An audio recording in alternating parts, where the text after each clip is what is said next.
if this policy uncertainty and this fiscal position is maintained for many, many years, well, clearly the dollar will lose the status of the reserve currency of the world. Coming from Argentina, my advice is focus on the fiscal, fix it. That's the best policy that the US can pursue for promoting long-term growth rather than messing around with tariffs, which is nonsense.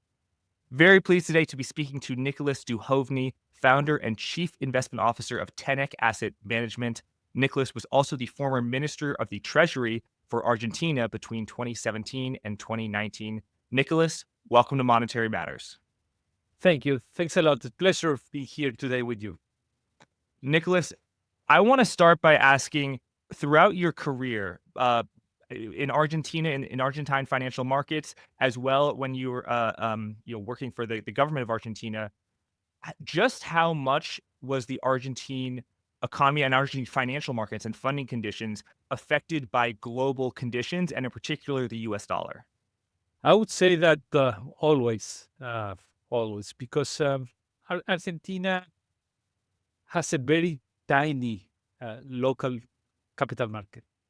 So Argentina was not successful yet in building a local capital market with the size of the one that other countries achieve, like Brazil or Chile or many other EMEM economies that started with processes of stabilization. They became floaters, inflation went down, and eventually they started to replace the way in which both the government and the corporates finance themselves by replacing the usage of dollars by the local currency. Then, of course, improving a lot the capacity to withstand external shocks because you don't have the balance sheet effect of all your liabilities, mismatched with your flows. So for many other countries, having the possibility of financing themselves in local currency was a major step that Argentina still has to do. I think that the major setback in that way, in that direction, occurred in 2008 when the left-wing populist government, led by the Kirchner family, seized the pension funds. Argentina has a pension fund industry that managed savings of the future retirees that started in 1994. So gradually that was becoming a major player, providing long-term investments to the private sector. So it could have acted as the seed for generating this big local capital market. But in 2008, the government decided that I want to use these funds to finance my expansion of the budget without relying in external markets, so without market discipline. So they seized the local pension funds. They even didn't compensate for them. It was like an expropriation, I would say. And that was a major hit for having a large domestic capital market. So having said that, in a country that structurally had a fiscal deficit for many, many years, 2024 was the first year in many of Argentina posting a financial surplus and overall surplus on its budget. But for many, many years, Argentina has a fiscal deficit. So the way to finance that was issuing dollar debt or printing money, of course. But when we relied in the markets, we did so, especially on external markets. So what happens in the rest of the world is very, very important for Argentina. So I told you the long story, but the short one is, for Argentina, what happens abroad is very important. And so, when you were Minister of the Treasury for Argentina from 2017 to 2019, if I recall, that was a time when the Federal Reserve was gradually but steadily increasing interest rates. How did that impact your role as Minister of the Treasury? And were you primarily focused on the issuance and maintenance of the debt, or were there other macroprudential and financial tasks that you were focusing on? The most important structural problem of Argentina was the fiscal deficit. Uh, and that fiscal deficit was generated by a too high uh, government expenditure. Um, for many, many years, Argentina had a very stable size of the government that was close to 25 percentage points of the GDP until 2002, 2003. Then we had populist administrations that almost doubled the size of the government expenditure from 25 to 42 in 2015 when President Macri took office. So our diagnosis was, okay, we want to reduce the deficit. In order to do that, we need to bring down the government expenditure. And as Argentina has already very high and distortive taxes, the way of bringing down the fiscal deficits by reducing the government expenditure to GDP. And we were in that process. Actually, under Macri's presidency, government expenditure went down from 42% of the GDP to 36. But we were navigating that process when the Federal Reserve started to hike. And that occurred at the same time that Argentina suffered its worst drought in 50 years that shaved 1/3 of our exports in 2018.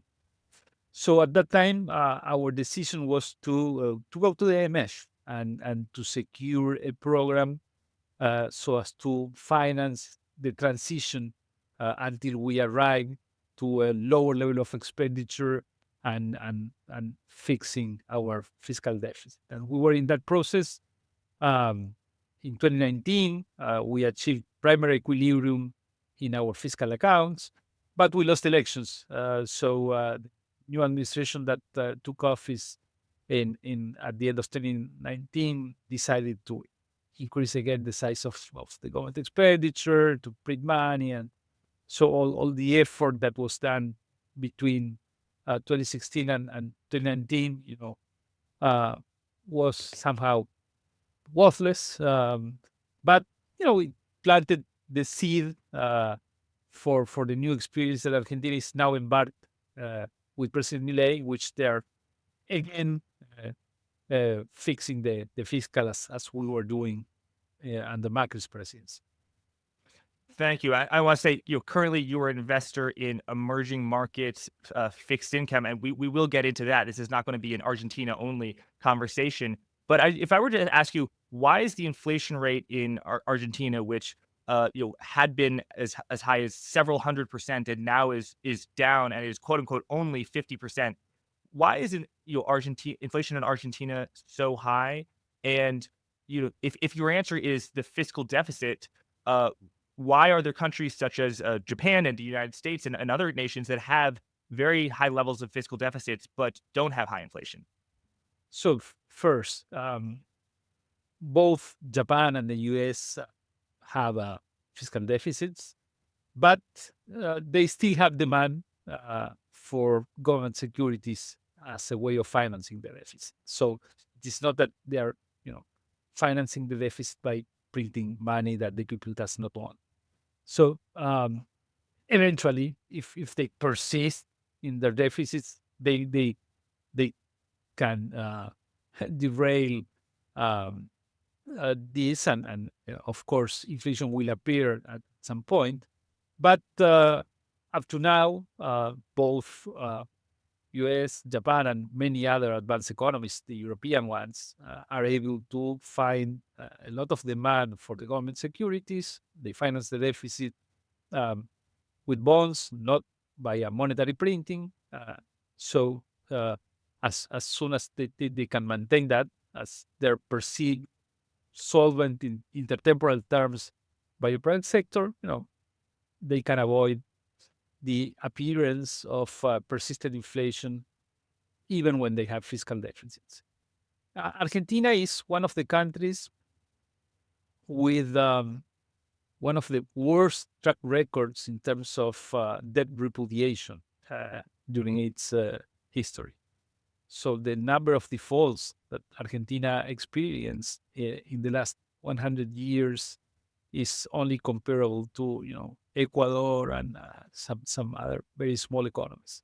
Um, the demand for government securities uh, is not as as ample and unlimited as it is in the advanced economies. At some point, for example, during the previous administration between 2019 and 2023, the administration of Alberto Fernandez printed the equivalent of 25 percentage points of the GDP to finance the deficit with a monetary base that was roughly 8% of the GDP. So in any arithmetics that you will perform, that of course means that Argentina was flirting with hyperinflation, and it was very close to experience one. In 2024, in 2023, inflation was north of 200%.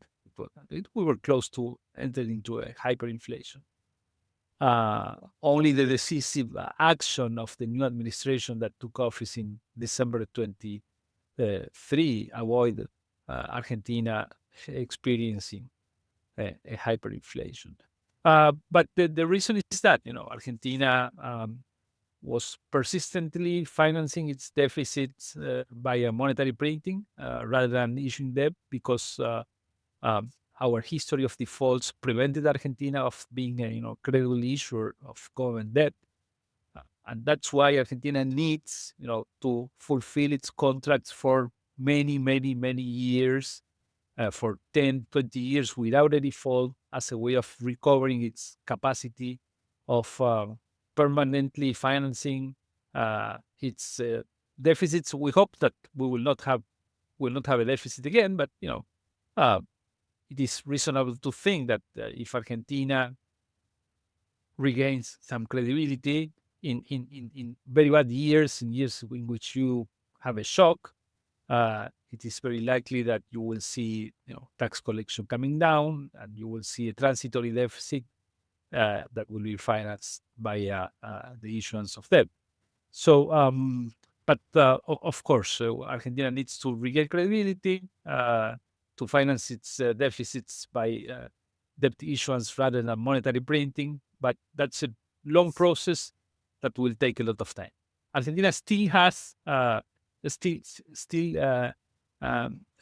is displaying a 50% year-on-year inflation. If you go to the annualized 3 months inflation of the last 3 months is 39. It's coming down, but um, even when Argentina is not financing the deficit anymore with the central bank since the last 1 year, 1 year and a half, um, well, the monetary policy has lags. We are still digesting the excess of supply of pesos generated by the previous administration, but eventually inflation will continue to come down. But even when you stop printing money, relative prices still have to adjust in Argentina. Non-tradable goods are still too cheap as compared to tradables. So, and as tradables are not as flexible to the downside, this relative price adjustment will be fixed, with non-tradable goods growing prices growing slightly faster than the ones of the tradables. So eventually, Argentina can achieve a one-digit inflation rate in a couple of years. If it persists in the actual policies, and that's the process that was observed in other countries like Peru, Brazil, Chile, when they stabilized their economies in the 90s. So I think that it will take 3-4 years for Argentina to achieve a one-digit inflation rate. That will be a success. So you think Argentina could achieve a single-digit inflation rate of 9%, 6%, maybe even lower? That would be wonderful over the next few years. That would be definitely a wonderful thing. Nicholas, we've got a lot of monetary nerds in the audience. I'm sure they're very curious.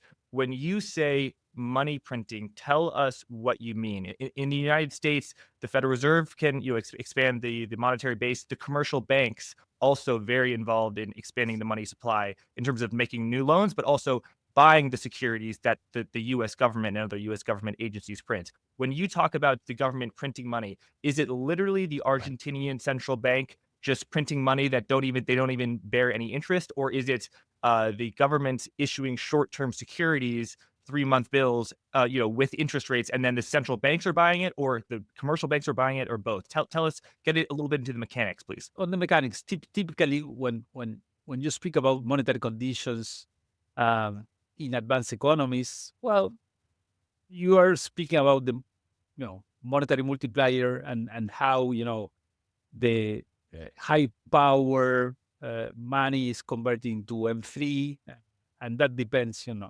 on the legal reserves of the banks or interest rates. So if you increase the opportunity cost of holding money, that will shift the size of M3 as compared to the monetary base. When I speak about monetary printing in Argentina, I'm speaking about something more brutal, which is the central bank financing the treasury with an expansion of the monetary base. So something much more primitive and brutal than when we speak about monetary conditions and monetary operations in the U.S. and what the Federal Reserve does. So it's another step in terms of the impact of monetary policy on prices than moving the interest rate so as to act through the credit channel, which is basically the way in which we speak about monetary policy in advanced economies. In advanced economies, we speak about monetary conditions. Central banks response to hikes in the inflation or in the actual inflation or in the expected inflation by tightening monetary conditions, by hiking rates, or by non-conventional measures to tighten monetary conditions. And that acts via the credit channel and via the monetary multiplier, by shrinking the multiplier when you create less secondary money by reducing the size of the credit in the economy.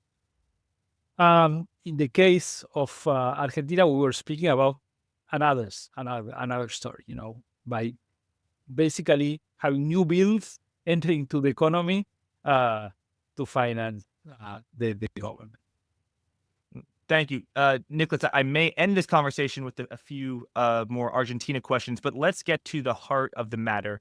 Your fund, Tenac Asset Management, you're investing in emerging markets. So I think you've got exposures to the credits, the rates, as well as the currencies. So just tell us a little bit about the remit of your firm, and also as an emerging market fixed income investor, what is kind of your philosophy for success? For example, the legendary investor Warren Buffett, if his success is let's buy wonderful businesses at a fair price. Oh, and by the way, let's use insurance float in order to fund it at basically being able to borrow at negative interest rates. If that's his philosophy for success, what is your philosophy for success? Are you trying to get into emerging market currencies at the right time when inflation is going down, when the central bank is cutting rates, raising rates? What are the other macro things that affect your judgment there? We founded Tenac late in 2019. Some months after I departed the Treasury of Argentina when we lost elections. And our strategy started in May 2020. We do invest in 3 types of assets. We do credit, always in publicly traded securities. So we do credit in sovereigns, quasi-sovereigns, and corporates. We do FX and we do rates, especially via swaps, via local swaps. And I would say that if I have to explain how do we think our process of investment, first I will describe Tenac as an emerging markets macro hedge fund. Emerging markets, of course, because we invest in emerging markets. Our long positions are, EM. We can use DM position, developed market, some developed market instruments to hedge our investments. But basically, we try to generate alpha and value through our investments in EM. We are a hedge fund because we can be long and short. We are agnostic to the index. It is not that we are an EMBI, the emerging market bond index of JP Morgan, just overweighting or underweighting some positions to enhance the return of the index. We intend to make money in every environment, in periods of boom or periods of bust. We pretend to make money, so our benchmark is cash. So we work with a budget of volatility as the price that we are able to pay in order to have returns north of the budget of volatility that we have. And we are macro because we use macro in two ways. The first one is for the top-down view of the strategy. So we permanently have a view on global growth, inflation, effects. What is going on with the dollar against the majors, or with the dollar against the EM currencies? Is the Fed ahead of the curve, behind the curve? So our assessment of in which part of the cycle we are will determine the overall positioning of our strategy. So in terms of how much duration do we want, how much beta, how much exposure to the markets. We don't invest in commodities, but indirectly, yes, because if we are going long, for example, Chile, okay, of course we are exposed to the price of copper. If we are investing both in sovereign or in FX. So we have a view on commodities. So our assessment of global macro will determine duration, how much beta do we want. So even how big is our net exposure to the market? And we can be as 115% invested, or just 0, or 10 or 15%, as it happened during our history. We have been long, 120% in our credit portfolio, using some leverage, and at the end of 2021, we started to be, concerned about the resurgence of inflation. We thought that the Fed was behind the curve, and that inflation was going to appear with force. So we decided to shrink the size of our assets and to hedge them by shorting treasuries, so as to protect. So we went with negative duration into 2022. So that's one component, our macro view.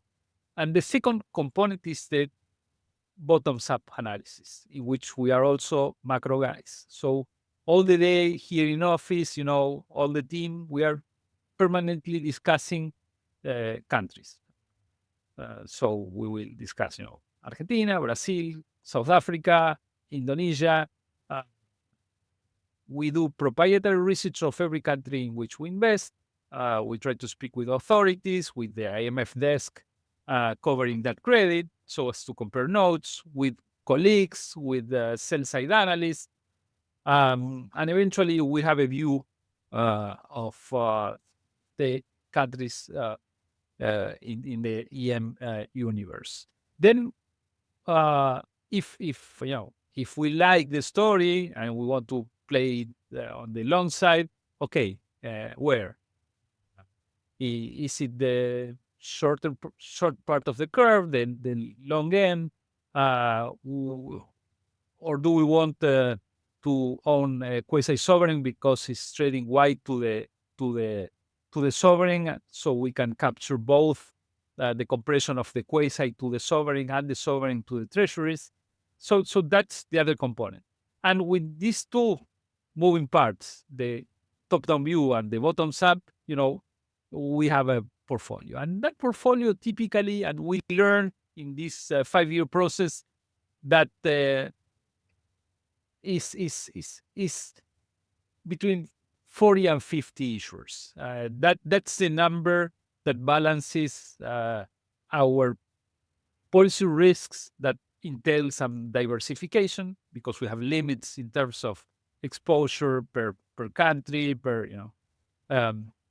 we can speak about the risk policies, but it would be boring. But also, we have to couple our risk policies with our capacity of generating alpha. Should we invest in 400 positions? Well, we will be invested in the market. It will be very difficult to, generate something different to the return of the EMBI with 400 positions, because we will be investing in the market. So the number that we reached as the one that we own in the portfolio is between 40 and 50 issuers. And going back to the philosophy, our philosophy is tenacity, and that's where the word Tenac comes. It is not that we have a guru style way of investing in which we have a view. Okay, now inflation will come or deflation will come, so we go all into this. No, okay. We have a macro view.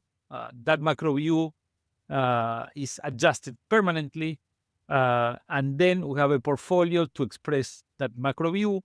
And the portfolio of 40, 50 issuers is one in which,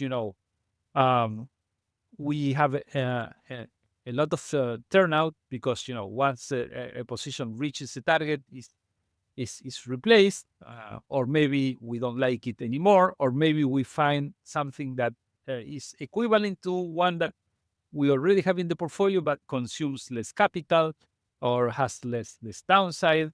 So we are, moving these positions permanently, and it's a very repetitive and boring process in which we are comparing, credits all the day. Hey, is Argentina better than Ecuador? Is Cameroon better than Senegal? Is, all those comparisons, are very important for us to try to optimize our portfolio. And we rely a lot of quantitative instruments and models, and a lot on, on a discussion amongst all the team, in which, we are trying to learn. Appreciate you laying that out. I know your performance has been, quite good since inception. So congratulations on that. Thanks a lot. Are you investing in so-called hard currency bonds, which over 100 years ago would be bonds that had to be paid back in gold? Now they're bonds that have to be paid back in dollars. So if you invest in Cameroon, if you invest in the dollar bond, you're not going to be worried about the currency depreciating. But if you're paid back in the local currency of Cameroon, then you're worried about that rate. So how do you invest in dollar bonds versus local currency bonds? And then also for the local currency bond portion, I want to introduce a concept of a forward price. So I prepared something, which is I just looked up the Chile 1-year interest rate. I think is 5%, or if it's not, let's just say it is. The U.S. Interest rate for 1 year is 4%. The Treasury bills. So you could say, oh, that's so easy. I'm going to just buy Chilean pesos, the 1-year bill, and earn a 1% greater carry than the 4% that the U.S. yields. But of course, the market is priced so that the Chilean peso is going to depreciate 1%. That's like an arbitrage condition. So you're going to make money if the Chilean peso decreases by less than 1% or increases, and you're going to lose money if the Chilean peso decreases by 1%. So how much of it really is a currency play? And when you talk about credit, if it's in a local currency, are you? It's not so much that you're not worried that you're. It's not so much that you're worried that you won't be paid back. It's that you're worried you'll be paid back in a currency that has radically depreciated against the dollar. Yes, yes, of course. So measure our return in dollars. Our religion is to generate return as measured in dollar terms. Most of our investments are made in hard currency bonds, but we do invest in local currencies when we think that we can generate an extra return um, by investing on those securities. And in some cases, we will hedge uh, the the local currency, and in some cases we will not hedge the component because we are separating the trading into parts. One is owning, the interest rate of a local T-bill that we think that we deliver strong returns, and the other part is that we think that the currency will also perform better than the one implied by the forwards at which you will cover the FX risk.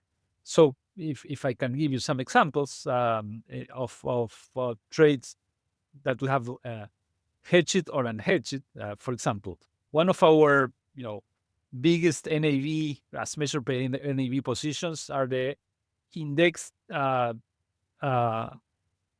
bonds issued by index to inflation bonds issued by Brazil, the 2050s and NTNBs. Okay, so those bonds are yielding 750 basis points above the inflation rate of Brazil, which is close to an all-time high in terms of spread.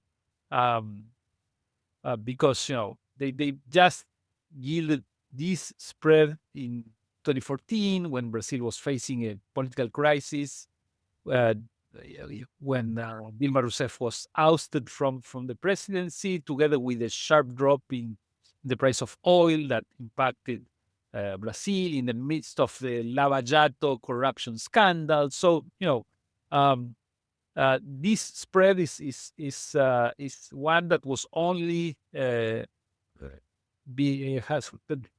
traded only in the period of a big crisis. Um, but in this case, for example, we are hedging the effects. We just want to have the exposure to the spread, and we think that there's enough juice by owning the exposure to the spread, and eventually that can generate very nice returns. Um, we are also long Egyptian and Nigerian 1 year T-bills and hedged because at this level of the effects, we think that these yields of 25% roughly, between 22 and 26% in both the investments provide with an important buffer that the effects will depreciate less than that. And we are also receiving, the carry of being long the Turkish lira, in the 2 year tenor that is yielding uh, close to 40% annualized.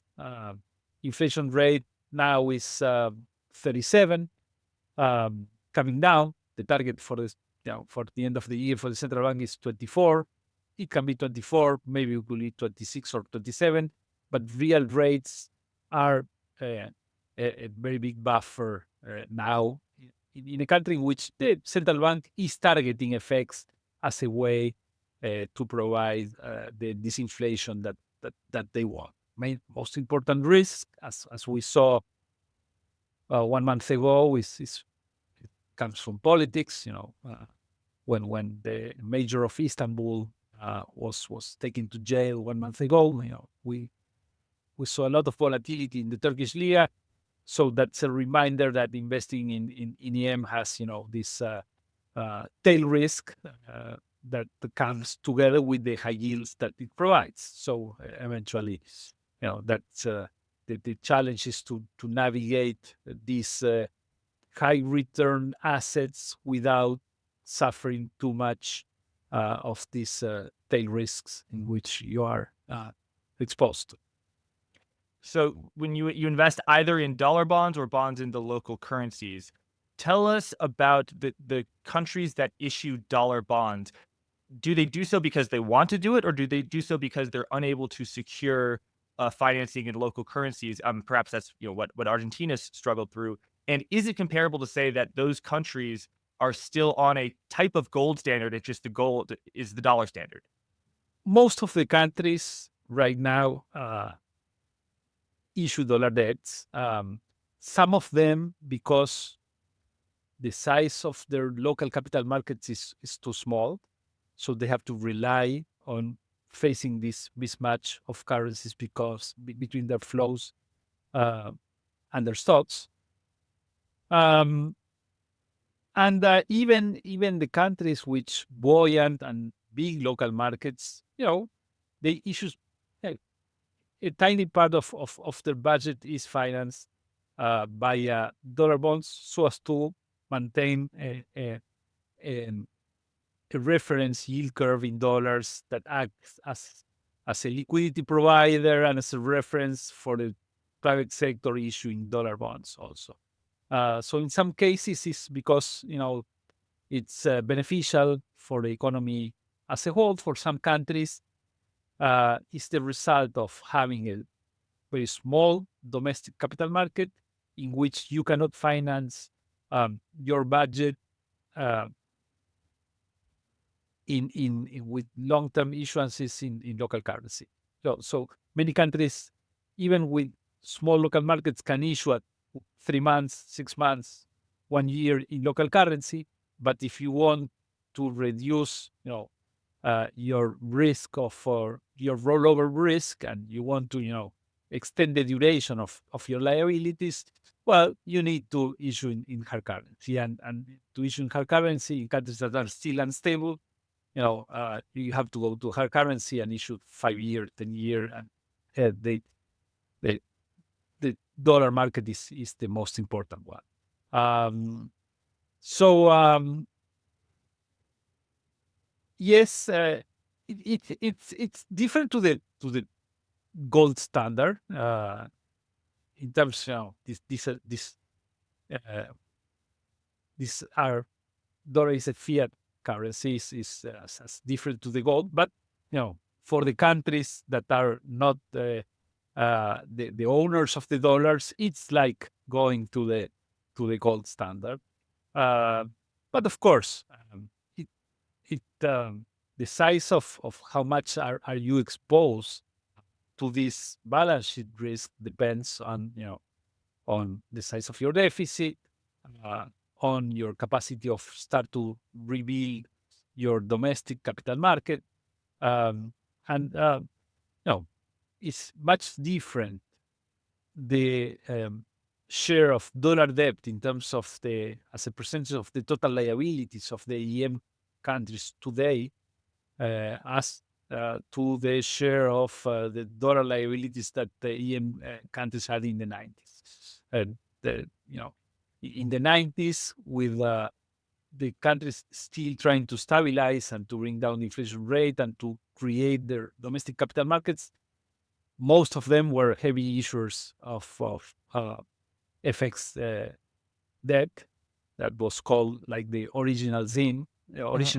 of many of the debt crisis that we see in EM, because uh, EM typically is a region that is intensive in producing commodities.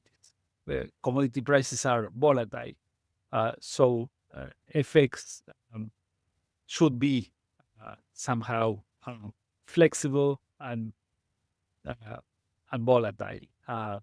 So if you have your tax collection linked to your domestic currency and all your liabilities linked to the dollar, eventually you can have a solvency problem. So that's the original sin. That original sin was basically resolved for most of the most important EM economies.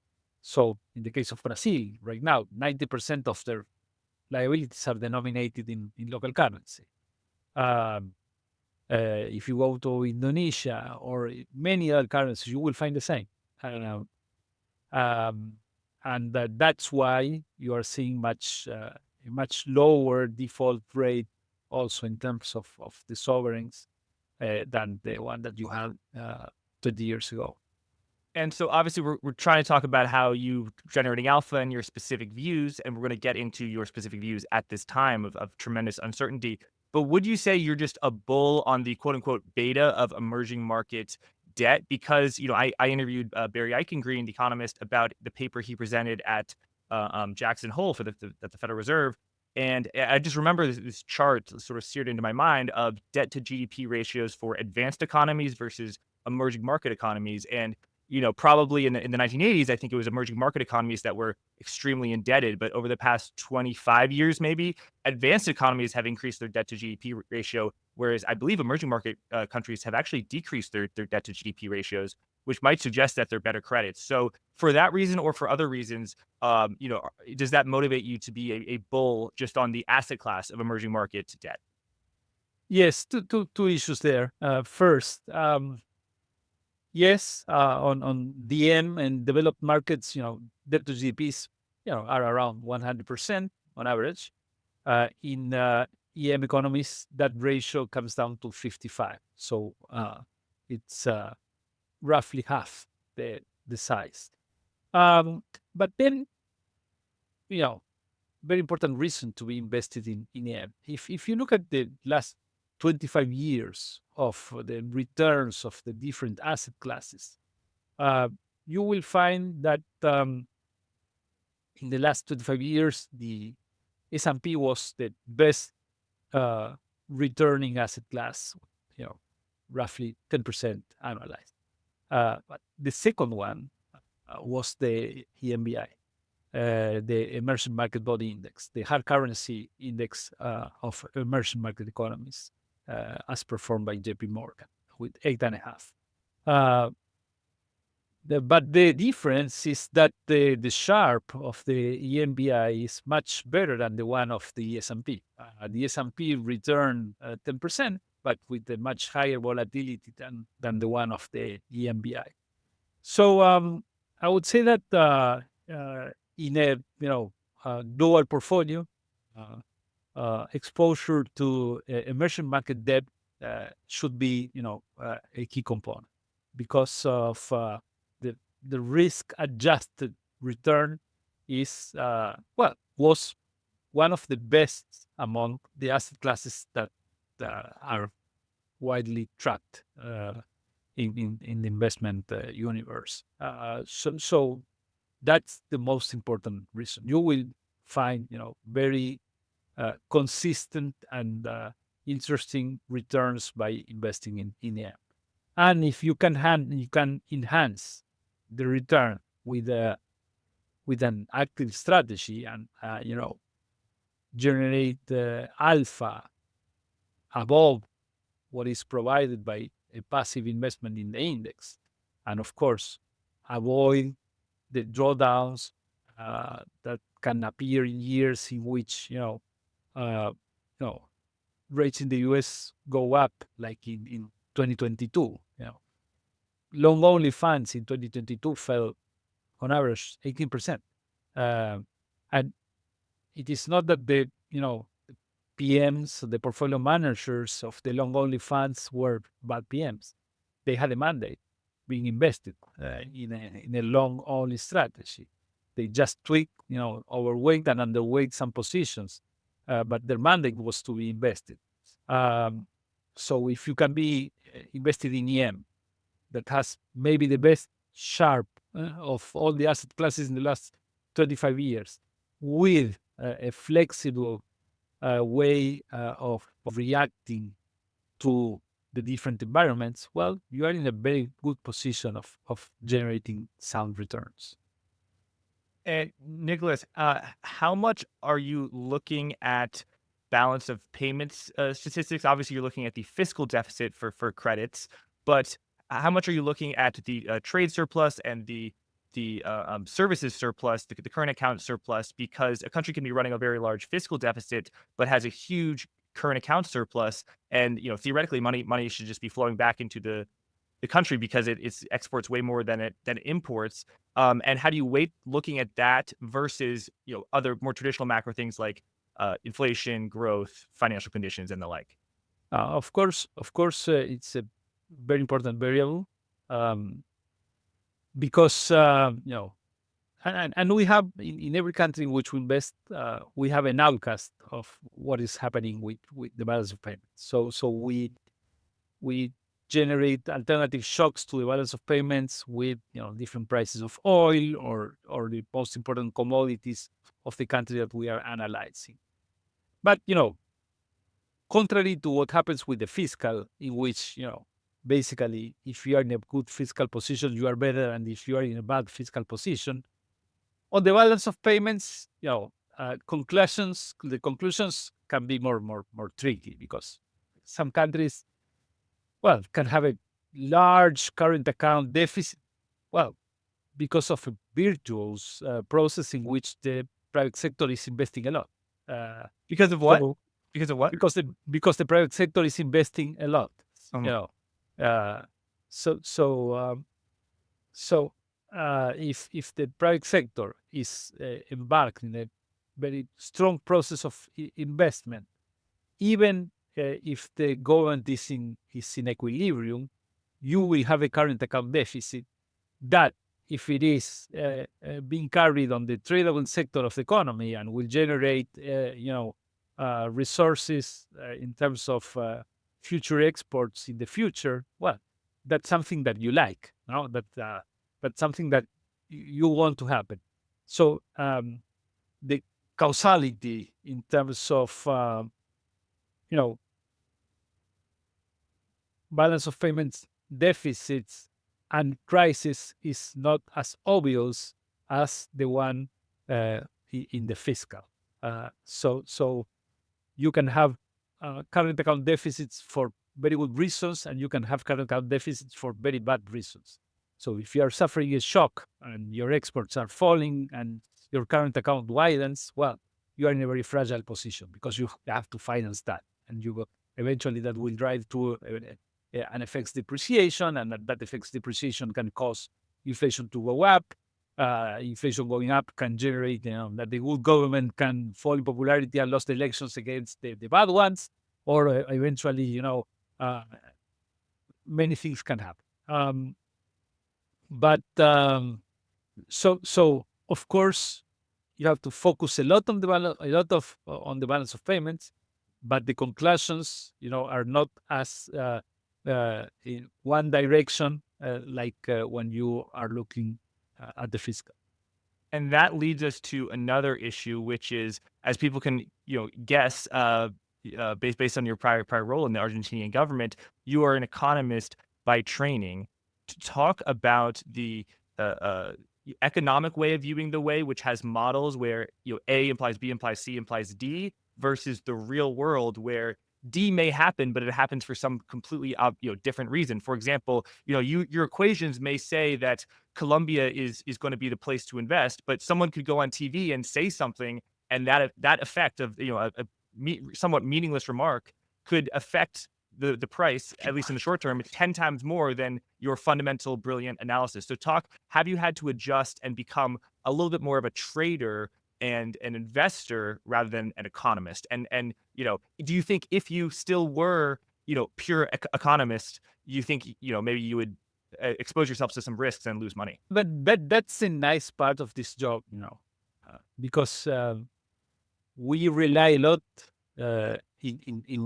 in models to analyze the behavior of different assets and the way in which we should invest.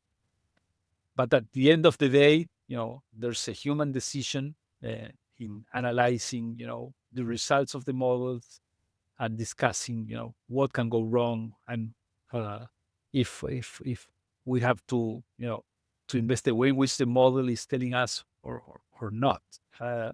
And that's a very frank and candid discussion between the partners and the team here at Tenac.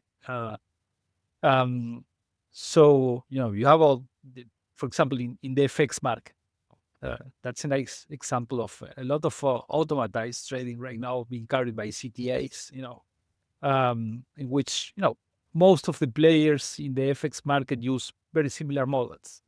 Uh, you tend to, analyze the short-term behavior of the effects of an X country by, using econometric models that will have as variables, for example, the rate differential between the country that you are analyzing as compared to the US, the behavior of the relevant commodity of that country, uh, um, how the equity market of that country is doing as compared to the S&P, and some exogenous variables like the 10-year yield of the US and the sovereign spread of the country that you are analyzing. So more or less, these two variables will explain the short-term behavior of and we flash you like a fair value of where the effects should be trading now as compared to the actual price. So there's a lot of automatized trading on using this type of models. But then, then comes, the human part of investing. At this point, if you perform all these models for many countries, for many EM economies today, you will find a lot of short opportunities being flashed by the models. The models will be telling you that you have to go short, a wide variety of currencies. But this is occurring at the same time in which, the US exceptionalism is being challenged. The share of investments by the very large pools of capital in the US as compared to other countries is being rediscussed. And that's something new. So eventually the share of the market cap of the US at 60 something can go back again to 40 something in the next few years. And should that happens, eventually the dollar will weaken for reasons not captured by the models. And that's something that is occurring right now against the measures. But, eventually, after the spike of volatility fades, that can happen again also against the EM currencies. And that is not captured by the models. So there's a two-way process in which you use the models. Then you have to think on, other variables that are not captured by the models and, decide. And that's, the most interesting part of this, the way, the part in which, you have to think deeply about, trends and where how do you want to build your portfolio. So you say the U.S. could go from 60 to 40. I think you mean the U.S. stock market could go from 60 trillion to 40 trillion. And I'm speaking about the share of the U.S. market cap in terms of the total market cap of all the equity markets. So right now, it's close to between 60 and 65.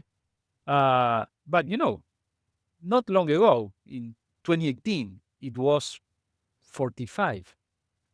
But then we had, all the boom of technology, especially developed in the US. So most of the expansion of the valuation of companies, of publicly traded companies, occurred in the US, and that generated expansion also of the participation of the US equity market as compared to the rest of the world against, China and Europe especially. Well, will that persist with all the uncertainty being generated by the US policy? Well, I don't know. Those are things that you should, plug into your investment decision process. So it's not that I'm doing a forecast. It says it's just an example of things that should be considered as part of the investment process. You wonder whether the U.S.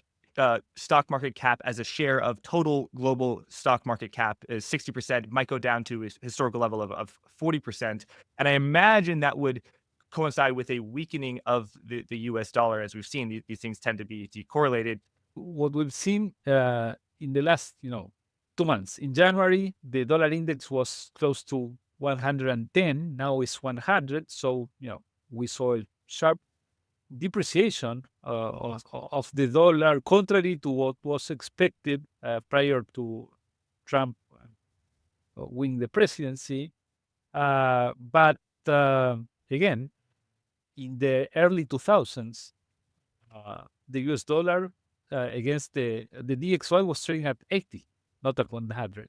So again, it is not a forecast, but the depreciation of the dollar is a process that can last for many, many years if this US exceptionalism is questioned.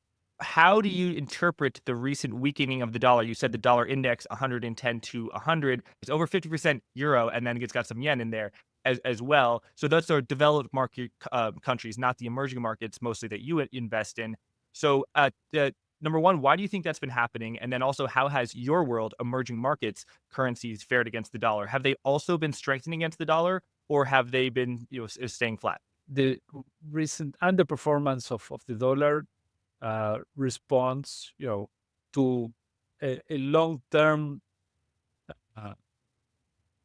a change in a long-term view in terms of how much can diverge equity valuations in the US as compared to other countries. Should the US is going to persist in raising the average tariff for imports from, let's say, 3% to 20%, well, productivity in the US will fall. That's a process that is slow, but eventually will occur. And the response to that in terms of the equity valuations should be there. So maybe some market participants are anticipating that and hedging the that by increasing their exposure to other markets in which they will not see this fall in productivity that eventually we will see in the US. Selling dollar assets, the rest of the world selling dollar assets. Yes. And in EMFX, up to now, we've seen a rebound in most of the FX rates of EM. So after some sell-off in the worst period of volatility around Liberation Day, we are seeing EM currencies recovering from the lows that we saw at that time. I understand your argument about productivity. Tariffs, if the U.S. puts it on the rest of the world, will lower U.S. productivity. But in the short term, won't let's say if trade between China and the United States goes to zero, we will have no imports from China. We will have no exports to China. But our imports from China were way higher than our exports. So our net exports will stop being a negative number that's dragging on GDP. So do you think that short term it could cause U.S. GDP to actually go up, or is my argument kind of weak for other reasons? What the theory predicts is that imagine a two countries world. You raise country A raises tariffs. You have a positive impact in GDP because production in country A goes up so as to replace imported goods, which now are more expensive. Then you have a fall in productivity, and so eventually, after some period, the effect of on growth of hiking tariffs is undetermined because you have a short-term effect of. But I don't think that you will have this short-term spike in production in the US via import substitution because the US is not prepared to produce the stuff that you are not importing from from China, especially, or from other countries. That's a long-term process in terms of reallocation of some manufacturing activities that were situated in other countries. And in order to see that increase in growth because of this import substitution process, well, it has to be perceived that the increase in tariffs is more or less permanent. So you can see some investment flowing into the new activities that will be developed to substitute imports. And in my view, this process was so disorderly that is not generating the credibility so as to generate the associated investment process of bringing back to the US the activities that you are taxing from other countries. So what I think is that the US will grow much less than what was expected to grow at the beginning of the year. Most of the forecasts for US growth in 2025 were close to 2.8%. I don't think that it's very likely that the US will grow more than 1.2, 1.3 this year. So the impact of the announcements was not positive for short-term growth, and in the long run, in my view, the impact which will be much worse because of the inefficiencies that will generate. Going to tariffs of 15-20% with the size of the scope of globalization that we are experiencing is not the best alternative for your country. And what's your view of the US dollar, let's say over the next year, or you could choose a different time horizon as this tariff uncertainty plays out? Are you bull or a bear on the US dollar relative to developed market countries, and then relative to the emerging market currencies that's upon you swim in? Well, especially against developed markets, I mean, bear on the dollar, because I think that the Fed will have to cut rates at maybe 3 or more than 3 times this year. So rates in the US will go down very fast in the second half of the year, in my view, and that will be the most important determinant of a weakening of the US dollar. Eventually, after the volatility um, is reduced, and this new environment of the US growing less is digested, EM currencies will do very well, and especially high yielders. You have countries which with interest rates that are still very, very high because they have idiosyncratic reasons for fighting the inflation rate with very high rates. So that's the case, for example, of Brazil or Turkey, Egypt, Nigeria,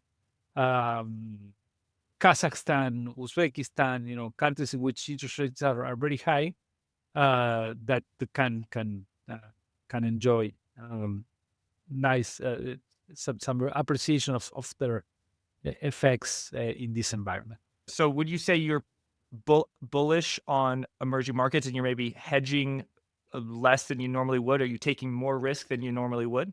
We are gradually increasing our net exposure.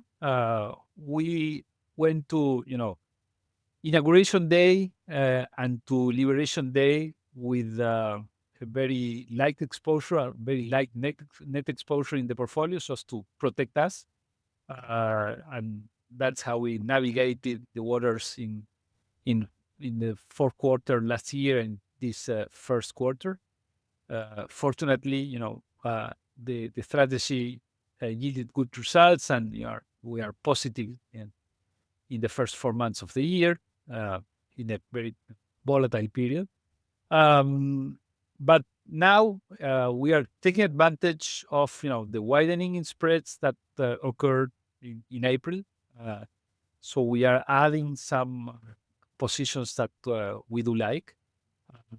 we think that the spread compression will be seen in the second half of the year, but we are collecting on things that we are that we think that are distressed now and that we can harvest on the second half of the year.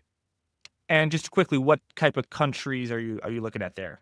There are different type of stories out there. For example, we are doing the local currency in Egypt. We like the hard currency bonds of Colombia because they're trading too wide for political reasons. But north of 500 basis points, we like Colombia. We like the long end of Pakistan. We like the long end of South Africa, of Israel, Hungary, Romania. And we also like, the spread widening that occurred in Sri Lanka, Argentina, Angola. So we are also taking positions there. And Nicholas, as you're trading the markets, is there anything unusual that you're seeing that you don't normally see? Like, for example, if I imagine I asked you, instead of an emerging market fixed income investor, you were an investor in the US Treasury market, I asked that question to you on April 7th when you had some very strange things, swap spreads widening out, very, very volatile moves in the supposedly safest bond market in the world, the US Treasury market. I imagine that you would have lots of things to say. Anything from your world that just seems not a little off, but just a little unusual?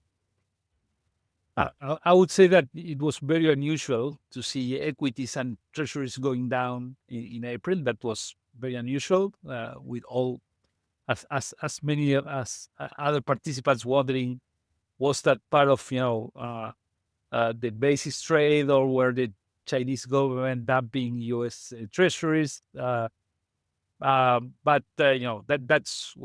was very, very unusual.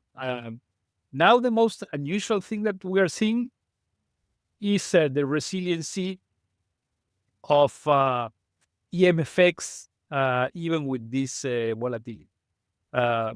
Meaning that something is going on in terms of the positioning of investors out of the US dollar. Something is going on with the dollar assets that is generating flows to other type of assets that are historically perceived as more risky. But at this point, we are seeing investors taking positions in EM, even in a period of volatility. And that's because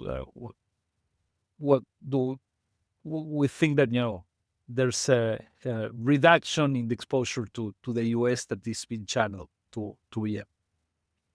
And are you seeing that in the price? Is the price telling you that, or are you seeing that in fund flows, which come out a little bit later, or both? Flows are strangely positive. In environments like this, flows were used to be negative. So first are flows and then are prices. So we expect to see some rebound in prices in the next few Wait, sorry, weeks or flows to months. emerging market index or flows to the dollar? Sorry, I wasn't clear with my question. Flows to EM to EM funds. Flows to EM funds. Yeah, but so Yeah. are flows to is money coming out of the dollar? Are you seeing that in fund flows, that people are taking money out of US dollar assets and putting that into, Peru or wherever? Money is fungible, so it's tough to say, but our guess is that there's some reassessment in terms of exposure to the US. And Nicholas, you said it's unusual that the US stock market sells off along with the US dollar. Normally, during a period of turmoil, the US dollar strengthens against other currencies because the rest of the world's capital markets, they rush to safety. And that's a feature of the world being, the dollar having the reserve currency of the world, and us being an advanced market and the most advanced capital market. It is more often in emerging markets, I believe, that the local currency weakens during turmoil. Is it true that that's a characteristic of emerging markets, that during turmoil, your local currency weakens against other currencies? And if so, do you think that is the US becoming more like an emerging market? It will take a lot of time, but eventually, if you persist in wrong policies, you can finally get there. So the U.S. should pay more attention to a fiscal deficit. Fiscal deficit in the U.S. is clearly unsustainable. Um, the unsustainability of the fiscal deficit in the U.S. was masked by the one-off uh, inflation that appeared after COVID, that generated some stability on the debt to GDP ratio just because of the unexpected inflationary shock that was provoked during COVID. But during the next few years, if the US does not fix the fiscal, um, eventually, that will generate a sharp increase in debt to GDP. And we are seeing some uh, impact of that already. Real rates in the US now are very high. Uh, if you decompose the 10-year yield of the US Treasuries at 4.3, the break-evens are showing that 2.5 percentage points of that 4.3 is explained by inflation expectations, the 10-year inflation expectations.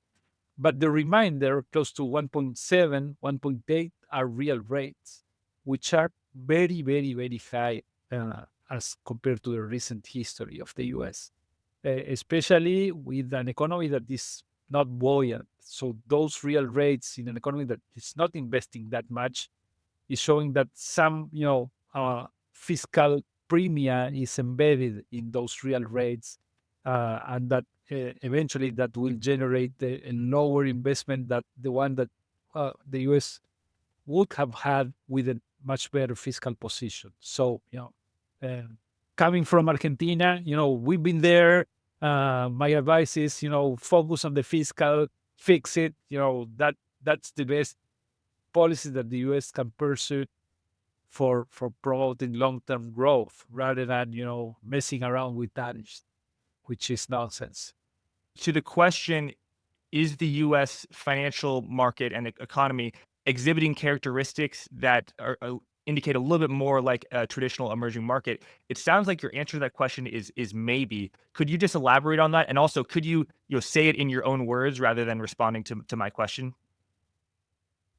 Clearly, the U.S. is still a developed economy, but if this policy uncertainty and this fiscal position is maintained for many, many years, well, clearly um, the U.S. will lose the status. The dollar will lose the status of the reserve currency of the world.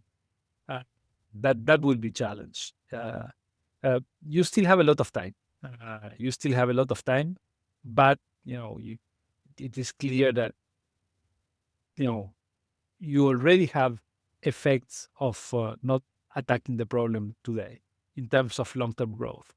Um, so I would not be catastrophic in terms of okay now the US became an EM currency, an EM market economy. That's not true. But if the US persists in the policy mistakes in terms of tariffs that is incurring right now and does not fix the fiscal, eventually in 10 years, we'll be speaking about another type of economy. So there's a risk there, but we're still far off. Yes, yes. Thank you, Nicholas. I want to return asking about how Argentina is impacted by tariffs. I believe Argentina actually has a trade deficit, a current account deficit, I think, with the United States. So President Trump, through President Trump's eyes, he clearly thinks that when other countries have a trade surplus with the United States, that is quote unquote ripping us off. That that actually Argentina is in a somewhat good place, that the U.S. has a surplus with Argentina, and therefore Argentina will probably have a ceiling of a 10% tariff that it currently has now. in early July, the reciprocal tariffs will go up on other countries that run surpluses with the U.S., but not on Argentina, not on other countries that have deficits, like I believe the UK and Australia, maybe. Um, so do you think Argentina actually is going to be a relative winner from these tariffs? And not that it's going to win, but that it's going to lose less than other countries. And then also talk about the trade bloc within Argentina and other countries and how there may be some negotiations going on there. Yeah. You have to decompose this into parts. One is the direct impact of tariffs of the US with Argentina, and the other part is the impact of the new US policy in global growth and US growth. So on the first part, well, Argentina was punished with just 10% tariff. We've been taxed with the lower bracket of tariffs of the rest of the blocks. But since Liberation Day, the trade bloc to which Argentina pertains, the Mercosur, started negotiations with the US so as to exempt, a very important part of the positions of traded goods between the Mercosur and the US. So eventually, this can lead to an average tariff of close to 3-4% uh, at the end of the process. That's very similar to the tariffs that Argentina and the Mercosur had prior to the increase in the tariff mandated by the US. But the fact is that if this trade bloc can have now just a 3% tariff and the other blocks maintain a minimum of 10, well, in relative terms, there will be some deviation of commerce from other purchases that historically the US performed in other markets to the Mercosur. So Argentina, Brazil, Uruguay, and Paraguay, which are the components of the Mercosur, can be relative winners of this negotiation. Of course, then you have the secondary effect, which is that the US will grow less and that the world will grow less. That means that world global trade will be growing less than prior to this environment, and that's negative. But if you put all in the mixer, Argentina can be a relative winner of these negotiations. Nicholas, what have you made of President of Argentina, Javier Milei? What have you made of his economic policies? How do you gauging their consequences? And what does it mean in the economic history of Argentina? Basically, Argentina had a long-standing fiscal problem generated by the excess of government expenditure. This administration is very well focused on resolving the fiscal problems of Argentina.